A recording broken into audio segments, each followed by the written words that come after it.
मणिपुरी है, वहाँ पे तो जितना कुकी वुमेन ने मिलके मार रहे हैं वहाँ पे, इस वजह से हम लोग जाने के लिए बोल रहे हैं।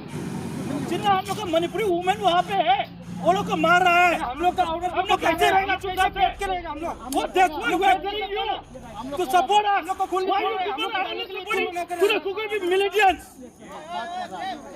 why you people are not supporting us? आ जाओ कंट्रोल कर हम लेगा, पर जितना हम लोग का वुमेन वहाँ पे जो चोट खा रहा है ना, उसका वजह आप लोग हो, ठीक है?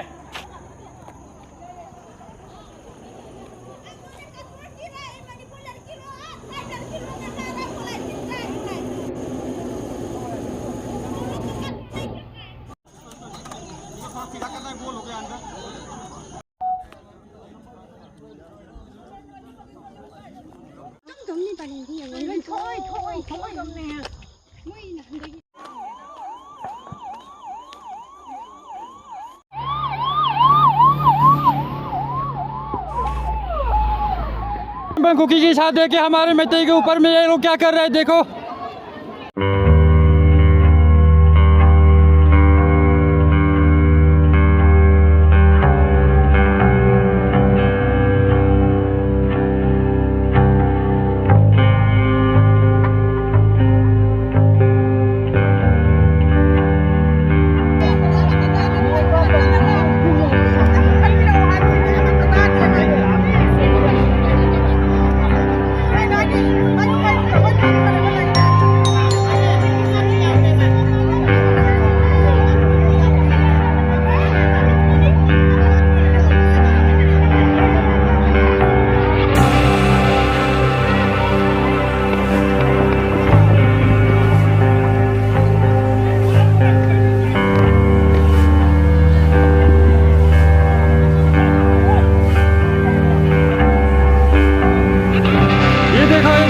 दिल्ली में इतना ये क्या कर रहा है, ये दारू पी के आगे ऐसा लगता है। ये देखो इस आश्रम पर क्या क्या बोल रहा है।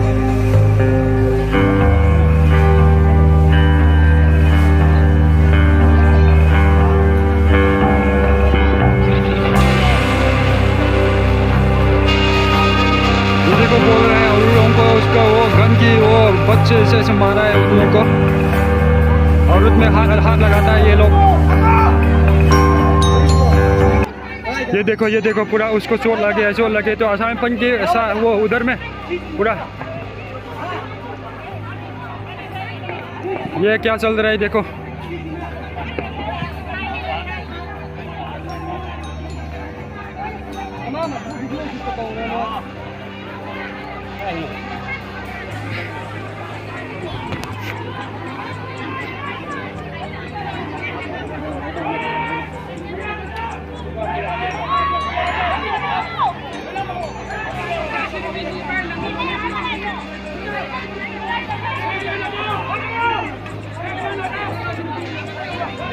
ऐसे आवाज देने से कुछ नहीं होगा साला।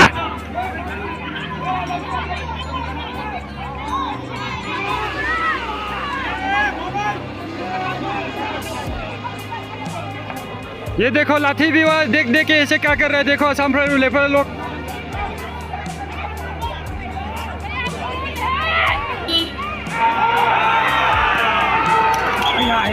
ये देखो लाठीचार्ज, ये देखो ये और लोगों को पूरा लाठीचार्ज, ये देखो पूरा मार दिया, पूरा मार दिया पूरा। ये देखो और लोगों को पूरा मार दिया, देखो ये देखो ये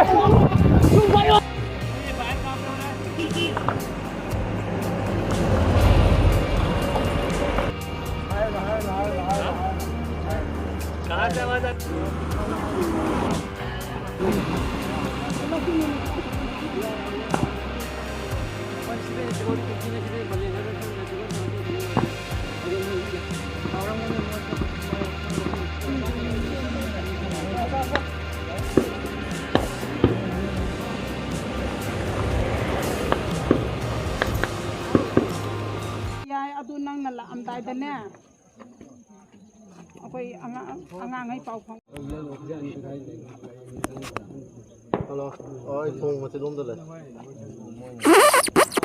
À. Adum lagi sano. None nang kuya ko. Kure na to kati lagi na te. O no ni nang na la kan na. Sniper yaw ko. Sniper yaw ba? Sniper yaw ko.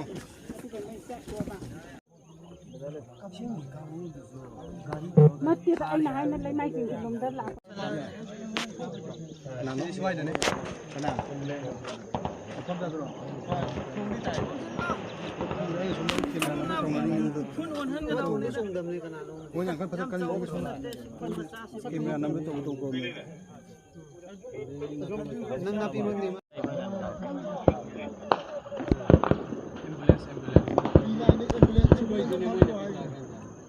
Ambulance.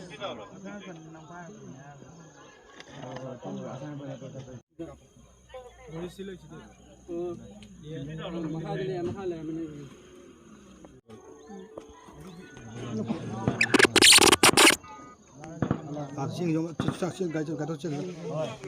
Ada thong re kan to.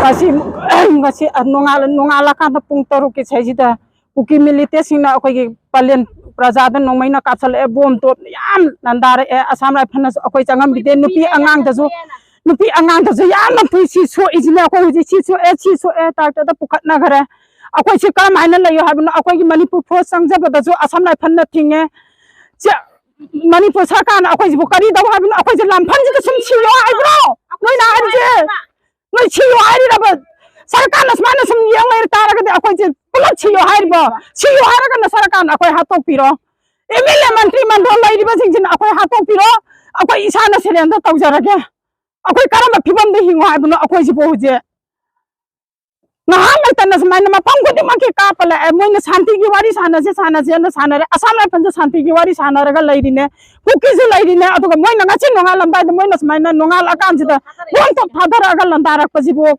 지금 산티기 와리 사나베까리 까나림나 아사나 판다 거의 나래 너희나 산티기 와리 사나래 너희나 아한번 고타하버다 그노 타우냐 타데 타비로 나타가 너희 한비로 하래 아두다 좀 너희나 푸바이나 시소야 아코이 딱다 양 여그럼네 누피 안간다 뭐 아사나 판다 아코이 인디아기 피렉시 빠이림네 팜마가 라이림네 산티 까노 너희 저 sakana 아코이 저 짝로이 두미나 너희 줄 레비 아코이 줄 레비 하간다 따나라가 푸림네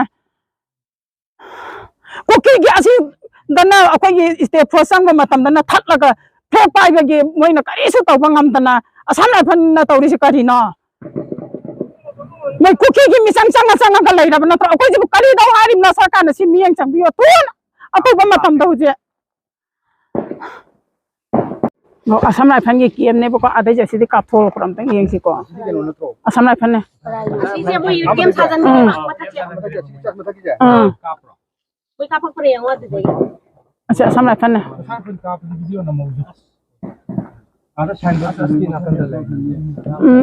Ase tabra single min hin chalo ba khambra video pada na mo je sur kam he phugane ba ama kene chalo mi am jagon ama kene chalo Ada sila kayo daw yan rin. ye taram do ro si bo Lukso na max tunga ka.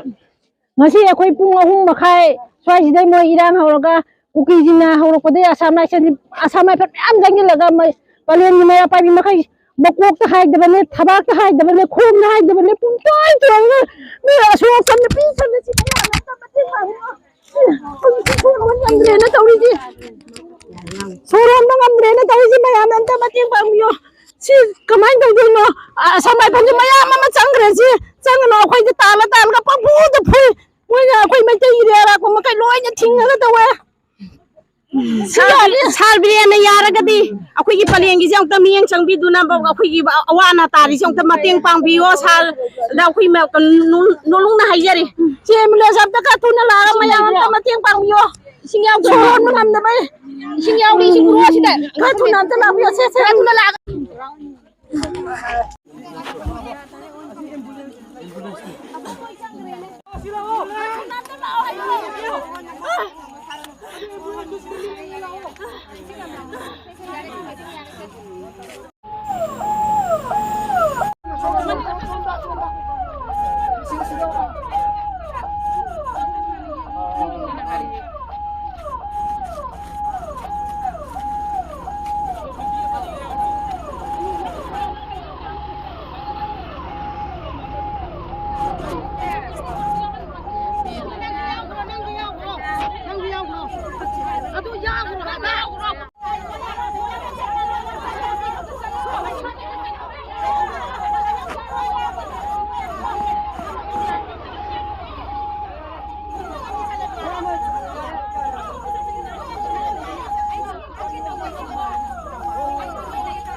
गाड़ी लाए हैं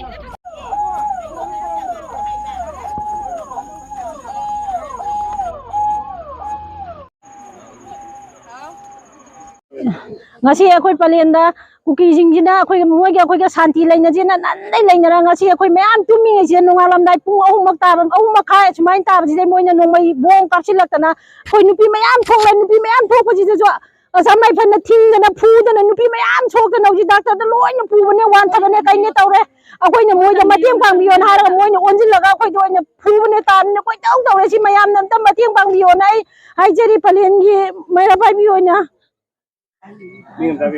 ai mình Santa Takelambang kaino joint secretary और आखिरी बार सूचित करता हूँ कि आप लोग यहाँ से हट जाए, नहीं तो सुप्रीम कोर्ट को अपनी कार्यवाही करनी होगी और न मानने वाले के ऊपर खैर करना होगा। इस कार्यवाही में आप में किसी की जान भी जा सकती है और सिक्योरिटी फोर्स इसके लिए जवाबदार नहीं होगी।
Amukana Zahari, last warning.